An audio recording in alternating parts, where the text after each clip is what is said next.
علم کا گھر فن کا مسکن مدرسہ محمودیہ، علم کا گھر فن کا مسکن مدرسہ محمودیہ، دین و حکمت کا نشیمن مدرسہ محمودیہ۔ الرحمن الرحیم وَأَطِيعُوا اللَّهَ وَرَسُولَهُ وَلَا تَنَازَعُوا فَتَفْشَلُوا وَتَذْهَبَ رِيحُكُمْ وَاصْبِرُوا إِنَّ اللَّهَ مَعَ الصَّابِرِينَ۔ یہ میں کلام سبھی کا ہے، قدم قدم پہ ہم چلے، ہمارے ساتھ تم چلو، تمہارے ساتھ ہم چلے، نہ ہم سے دور تم چلو، نہ تم سے دور ہم چلے، یہ دوستی کا وقت ہے، ملا کے سب قدم چلے۔ حضرات گرامی، تاریخ انسانی شاہد ہے کہ اتحاد و اتفاق زندگی میں وہ بنیادی پتھر ہے جس سے قوموں کی ترقیات اور عروج کی لازوال مستحکم عمارت قائم ہوتی ہے، اور یہی وہ سرچشمہ ہے جس سے قوت و کامرانیوں کے سوتے ملتے ہیں۔ تمام تاریخ انسانی کے اوراق گردانی کر جاؤ، قوموں کی ترقی میں اتحاد ہی کو پاؤ گے۔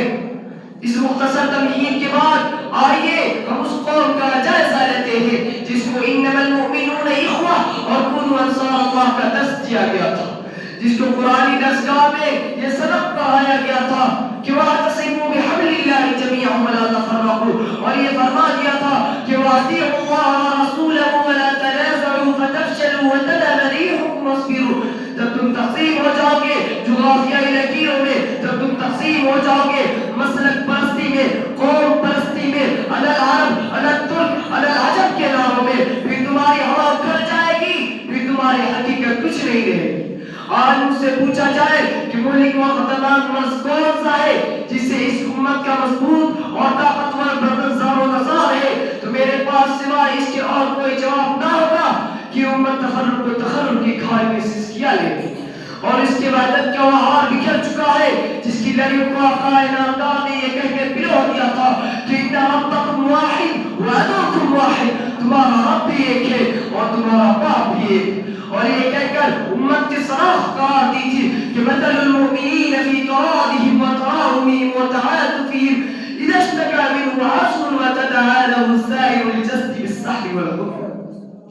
اسلام کے غیور فرزندوں ذرا غور کرو، جب اتحاد و اتفاق کی امت کے رگوں میں خون بن کے گردش کر رہا تھا اور اللہ کی رسی کو ادھر مضبوطی سے تھامے رکھا تھا، تو ان کے تصور سے باطل طاقتوں کے حیوانوں میں زلزلہ برپا ہو جاتا تھا، طاغوتی نظاموں کے دل دہل جاتے تھے، کلیجاموں کو آنے لگتا تھا، مگر جیسے ہی اس امت کی زندگی اس طاقتور عنصر سے عاری ہوئی، غیر قوم بھوکے بھیڑیے کی طرح ان پر ٹوٹ پڑے۔ کبھی اس امت کا حال یہ تھا کہ افریقہ میں رہنے والے کسی مسلمان کو کانٹا چبھتا تو اس کی چبھن ہندوستان کا مسلمان محسوس کرتا،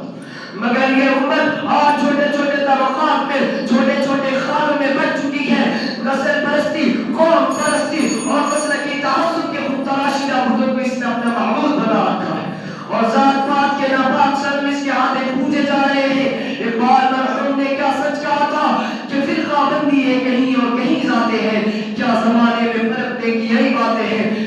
محبان مصطفیٰ ذرا غور کرو، جب میرا نبی بنو امیہ کے، بنو قریش کے، بنو تمیم کے اور خزرج کے، یا علی الانصار یا علی المہاجرین کے عصبیتوں سے پاک کر کے لا الہ الا اللہ محمد رسول اللہ کا کلمہ دے کر اس سارے کائنات کا ہمارے قلبوں میں جا کر دیا، تو پھر کوئے کے محنت کیوں ہوتی؟